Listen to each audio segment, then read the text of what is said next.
Those who don't try never look foolish. Written by SeraphimAnkh. Read by Too Many Fandoms. Chapter 1. Life is painless for the brainless. Fiyero knew he was brainless, that he would leap into fire without a thought. For a thoughtless man like himself, it made sense to play with fire, to dance with the flames. After all, he danced through life without contemplation, without being mindful of anything that went around him. And the one time he decided to think, to perceive the world around him, finally commit to the woman he yearned for, he paid the price. Fiyero was no longer the esteemed captain of the guard, but a traitor. He didn't regret it, though he wished he'd left Glinda out of this whole ordeal. She deserved better, not some idiot whose heart was with another. Elphaba. The reason he was doing this all for, he couldn't bear to leave her, especially with all that's happened, all that had been done. So here he was, being beaten, stabbed, and everything else in between. His body was slick with blood, his ears ringing as he gulped and gagged for air. "Surprised you're still breathing, traitor," one of the Gale forces hissed, kicking him on his side, sending stars in his vision. He gurgled out a response, his mouth too wet with blood, the liquid dripping down his lips. He couldn't even see the man that was swearing at him, his vision blurry.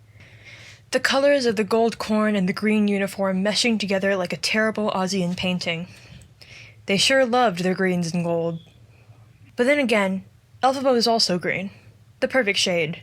Not the gaudy, dark emerald green, but that of a Granny Smith apple. Soft, yet firm.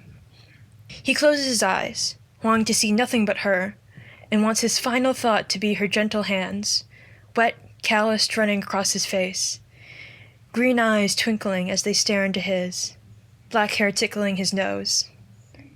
The imagery was dissolved when rough hands grab at his tattered and bloodied shirt, yanking him up slightly. "Where is she?" Fiyero doesn't say anything, just stares at him, eyes unfocused and too much in pain to even bother looking him dead in the eye. "Let's string him up and let the crows take care of him," one suggested with a cruel laughter. It was hard to not just collapse into the men, but he did his best to not topple over. He wasn't about to kneel over while they played their cruel game. He spits a wad of blood at one of the men, getting them to yank on his hair with a snarl. Fiyero cries out, the sudden pain of his hair being pulled out, unable to stop the sound from escaping his lips. His nose was broken. Ribs definitely had a few snapped. He could feel them pressing against his skin. His leg was definitely broken as well. "Come on, traitor, you'll be quite the sight, all strung up. Maybe you'll keep this field all nice and clear until the buzzards come circling. This is what happens when you side with wickedness." He doesn't reply. Spots splattering his vision. Oh, Elphaba, he was such a fool. Such a fool. The Gale forces leave him high on a pole, bloody and broken. He's been in and out of it, seeing the hot sun and the golden field of corn burning his vision. He wanted to scream, to just die, but some wonderful greater power decided, "You know what, Fiyero? You can live to see the sunrise one more time." He supposed this was it, the final breath, facing the warm sun as he bled out. Elphaba. He wished he could see her one last time. Just one final look before he fell into the darkness. Elphaba. Fiyero didn't expect to wake up. He didn't expect to survive that, and a part of him whispered that he didn't. There wasn't a chance in all of Oz that he survived such a beating. But yet, here he was, his mind suddenly aware. Everything was hazy and odd. He felt strange, too lightheaded, almost like he was made of nothing. Overly conscious of the fact that he didn't feel a thing. Not a single ache or groan when he knew for certain he had some shattered ribs and flesh wounds. It was all numb, but not in an uncomfortable way, like he was dipped in an ice bath or when your leg falls asleep. It was this odd thrum that made it hard to focus. Was he dead then? Was this the afterlife waiting for him? He was so painfully aware of everything and not at the same time. It was too hard to focus, like his mind was hazy, a thick cloud of fog settling into his brain. It doesn't take him long to realize he's still up on the pole they'd thrown him on.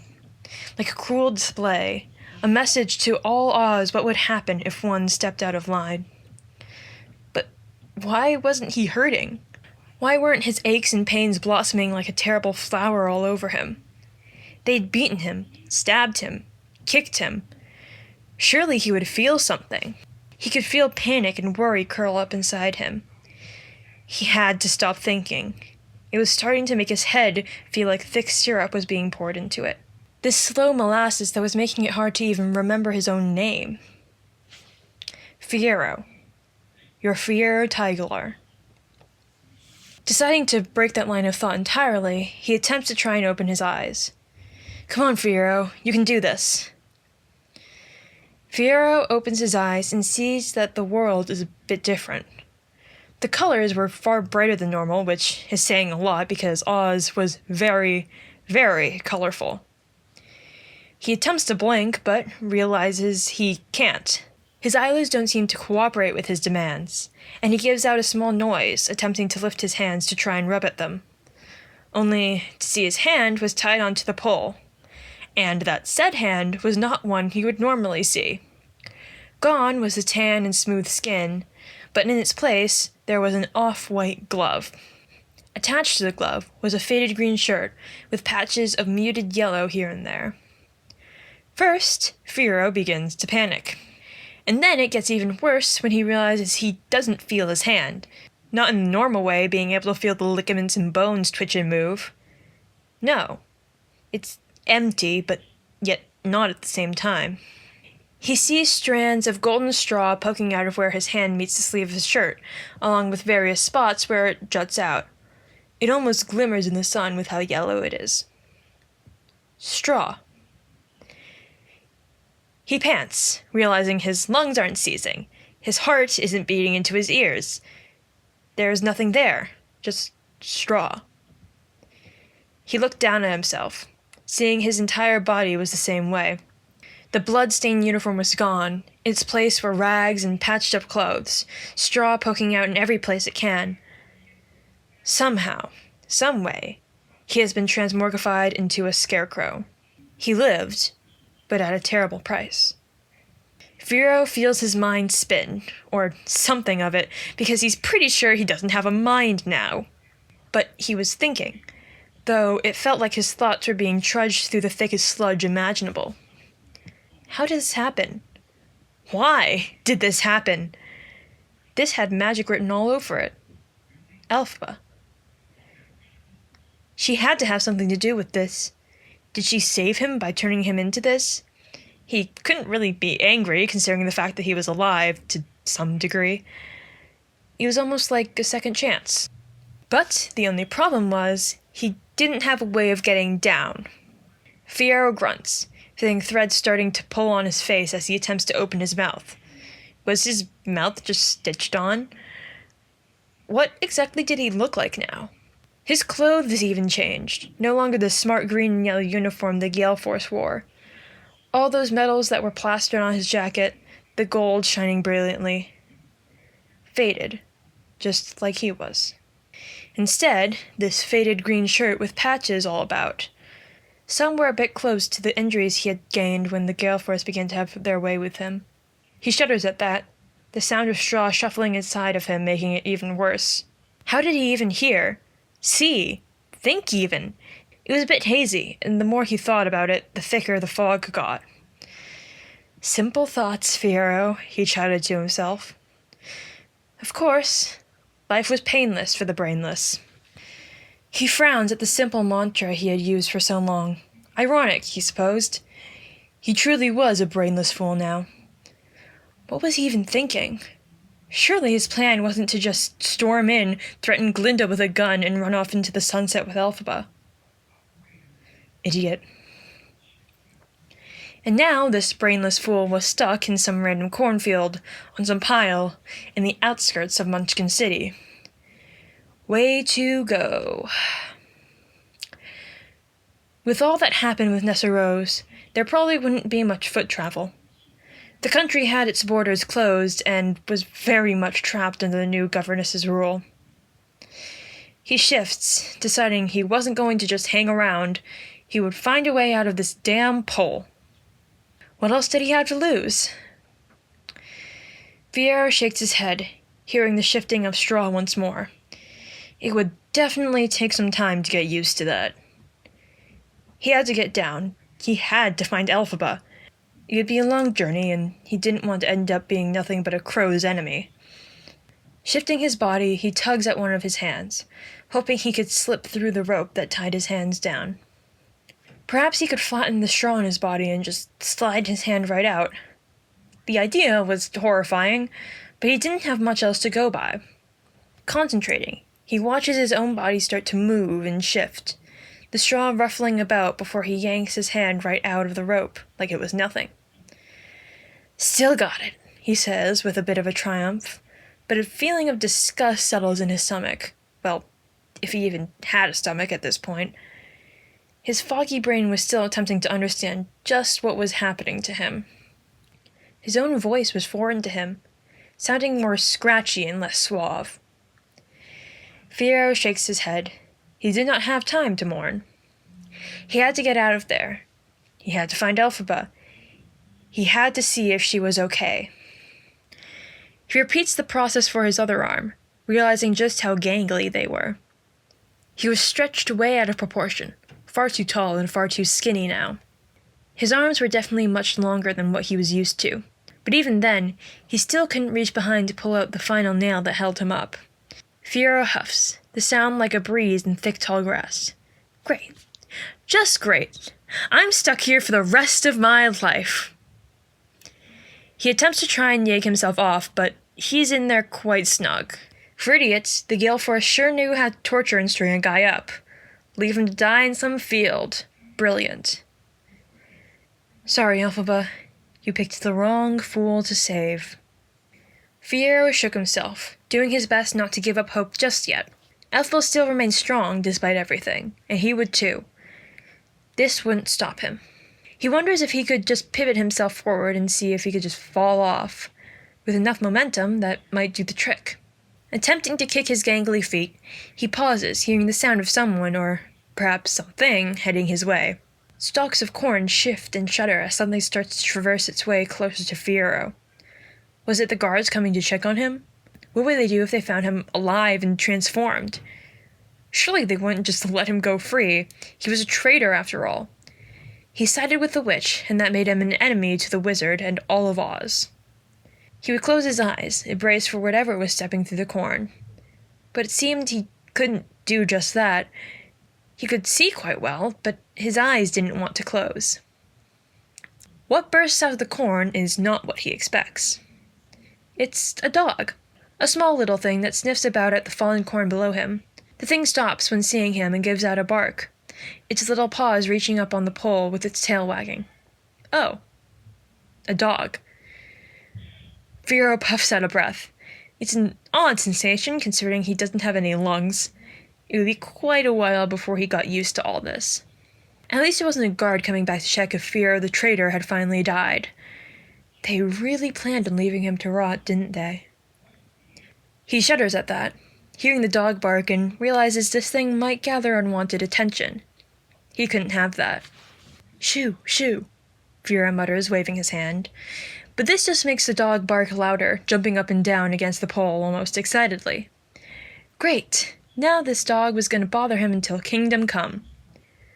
Go away, shoo! He's half tempted to chuck his boot at the dog, but he didn't want to hurt the little thing. It wasn't his fault. He probably was very enticing to the dog.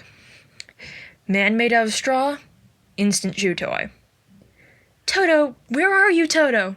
A voice breaks the constant barking of the dog, and Fiyero glances over, seeing the corn sway once more.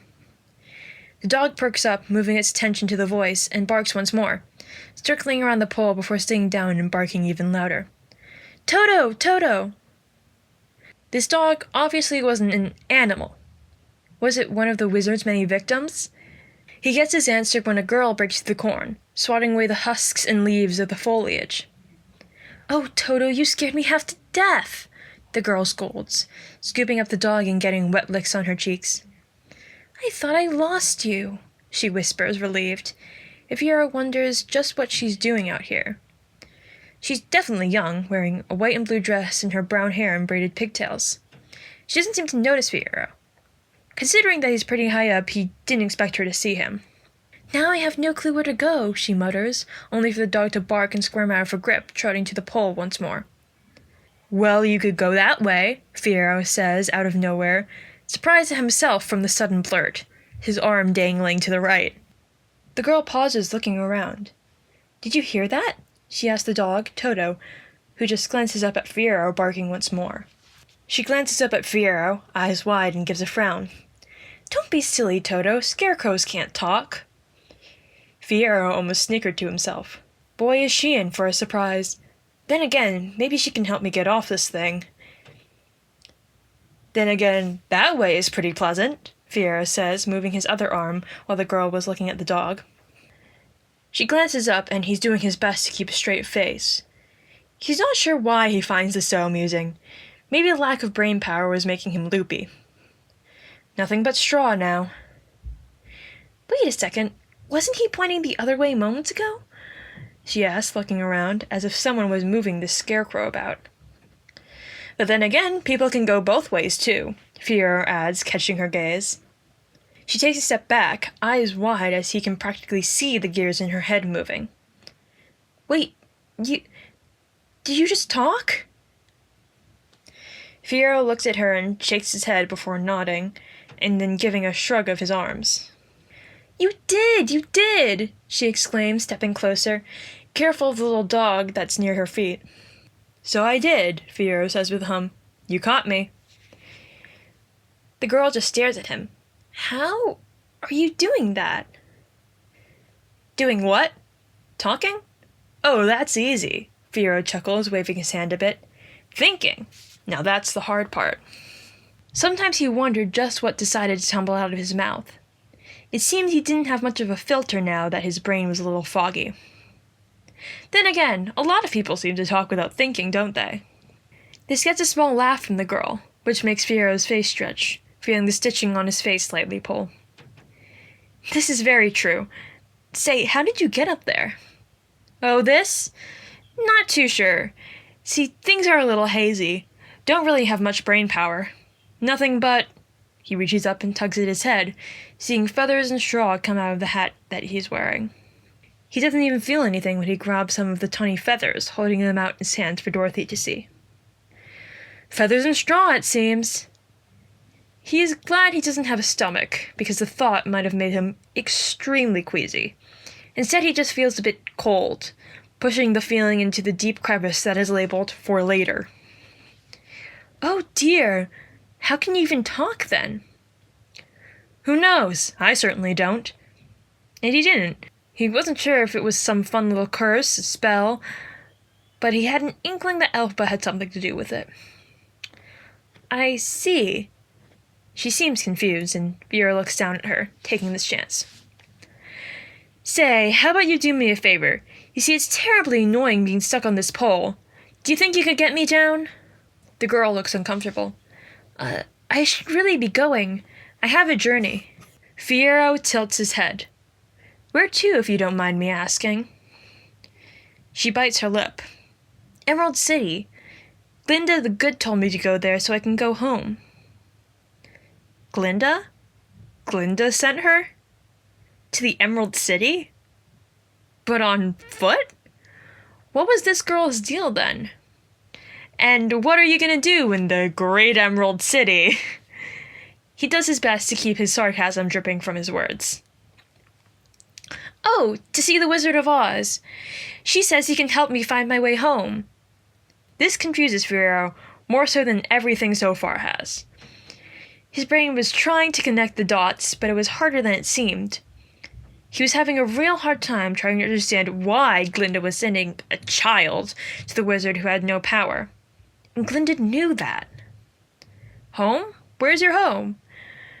Surely having the need to travel to another country wouldn't be such an issue that the wizard needed to be present for it. Kansas, my home. It got picked up by a tornado and I don't know how to get back home, she whispers, and Fiyero feels something tug in the back of his straw-filled mind. Tornado? House? Nissa rose. Oh. Oh. He believes he owes Elphaba an apology for that one. He's unable to stop the breath that hissed out of him. I see. So she thinks the wizard can help you. He had stopped Glinda from helping capture Elphaba, using himself as a distraction so she could escape. All because someone had landed a house on her sister. Say, I may not know much, but I do know a few things about Oz. If you help me down, I can take you to the city, Fiyero says with a wide grin. Considering that this poor girl was sent on foot, and this might be his only chance of seeing Elphaba, it seemed too good to be true. Oh, Auntie Em says I shouldn't really talk to strangers, let alone travel with them. Fiyero makes a noise as if he's hurt. Strangers? Why, we aren't strangers. We've made conversations together, right? What's your name? Dorothy. Dorothy Gale. The girl, Dorothy, stated, with her brows pinched in confusion. She looks a bit apprehensive despite the fact that she just willingly gave Fiyero her name. At least he lost his mind and not his charm. Dorothy. All right, Dorothy. See, I already know your name, and that's the first step of being acquaintances. Dorothy can't help but smile at him. But I don't know your name, she says with a slight laugh. Is your name Scarecrow? Fiyero tilts his head. Why, yes. How did you know? His voice is playful, not daring to give his true name. If she wanted to call him Scarecrow, she most certainly could. Just a guess, she giggles, and Fiyero nods. See, we're already getting closer. Don't worry, I'm not here to hurt you. It'll help me out quite a lot. Why are you up there? She asks again, and Fiyero inwardly sighs. Boy, she liked to ask questions. He supposed that was every child, always wanting to know more. Wish I knew. Personally, if it were me, I wouldn't be up here at all. See, I don't really do a great job at scarecrowing. That was a word, right? Dorothy smiles. I bet. You don't look very scary. You're a very cute scarecrow, she admits with a smile. She's talking to him like he's a cute little toy, and this makes him huff, crossing his arms as he dangles on this pole. I am not. I'll have you know I'm very handsome, he says simply, upset at the girl calling him cute of all things. He sticks his head up as if pointing his nose in the air. He doesn't even know if he has a nose anymore. This makes her giggle even more. Oh yes, of course. So will you help me, Dorothy? She looks at him, her lips pursed and her little dog barks, scratching at the pole. He appreciated the support from the little thing. Oh, all right, she says, moving closer and looking about. How would I believe there's a nail that if you just pull down on, it should set me... Dorothy yanks on it while Fiyero is speaking, and suddenly he falls, realizing just how light he is as he tumbles into the soil with an oof. It's more for show than anything. He just crumbles like a house of cards without feeling a dang thing. Oh dear, are you all right? Did you get hurt? Dorothy asked, rushing towards him, noticing there is a few bits of straw scattered here and there. Fiyero lifts himself up, finding that not having spine or bones to keep himself grounded, it was a bit harder to stay up. Don't worry, it's all straw here. Can't really hurt me, he assures her, taking the straw in her hands and starts to shove it into the various spots. He shudders at the sensation, moving to stand, but topples back over face first. Right. He didn't have a spine. He really needed to remember that. Scarecrow! He lays in the dirt for a bit, surprised that he could actually smell the soil. Just so long as he didn't think about it too much. Fine, he mutters in the dirt. Okay, Fiyero. Time to get up. Fiyero decides to use the pole this time, grabbing it and lifting himself up, just about leaning on it for full support. His legs just buckle and bend, his mind not comprehending how in the world they were going to move about. I'm fine, I'm fine. I've just been up there for a bit. Once I get my bearings, I'll be ready to go in no time, Fiyero replies, waving her worry away. Do you need help? No.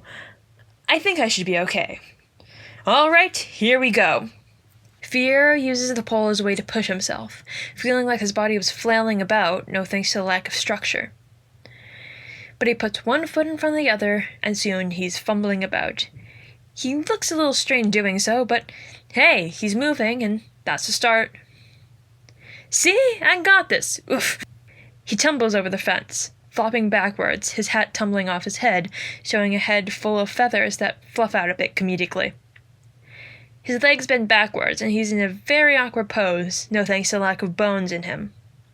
My goodness, you took quite the tumble there, Dorothy says, climbing over the fence to go and help the upside-down scarecrow.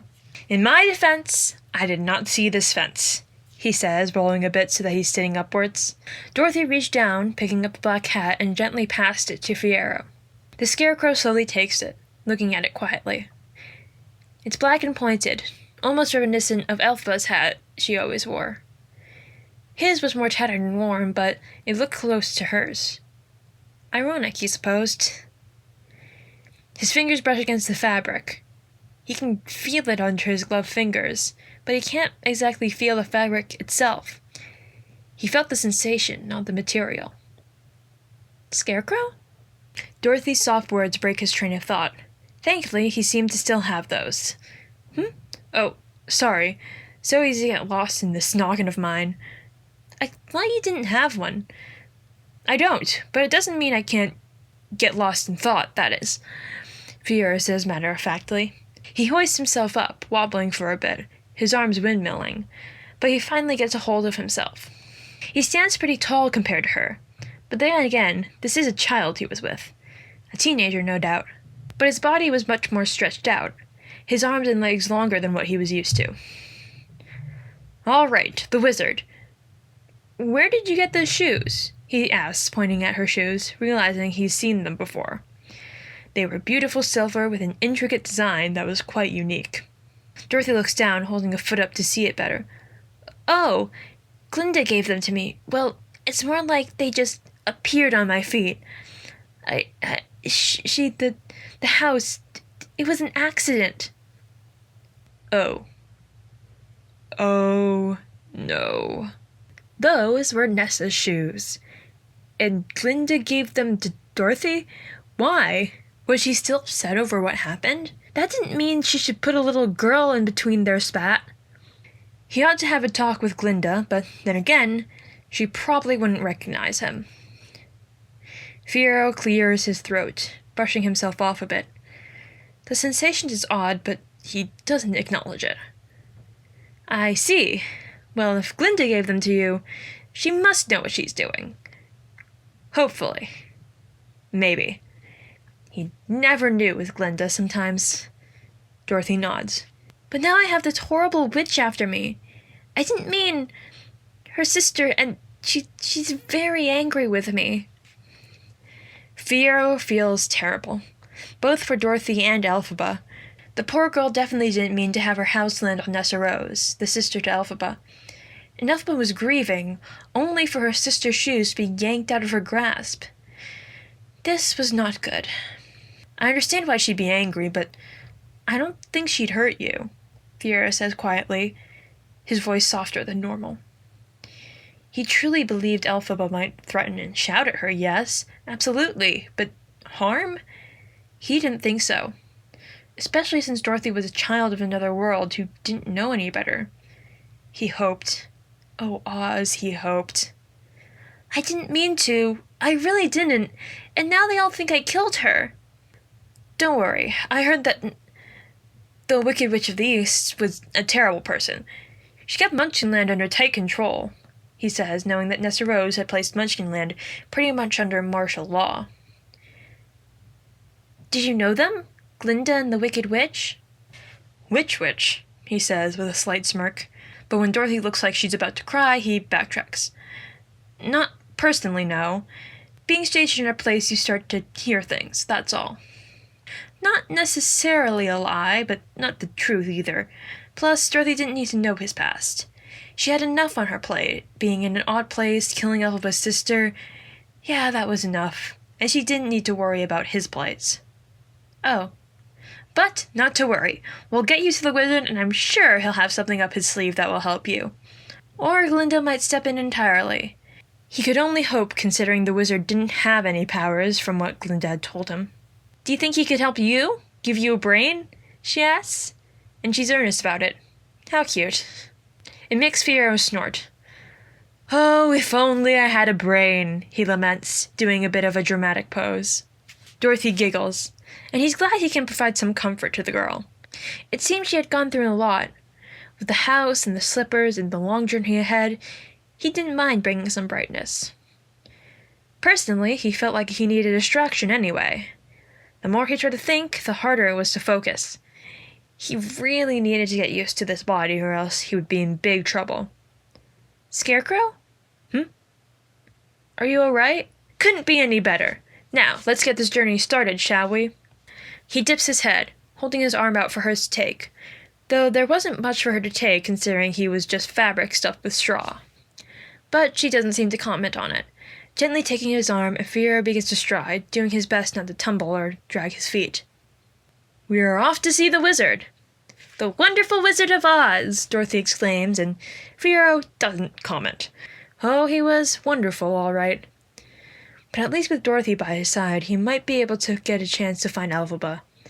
He needed to know if she was okay, that she made it out okay. I'm coming, Elphaba. Hold on.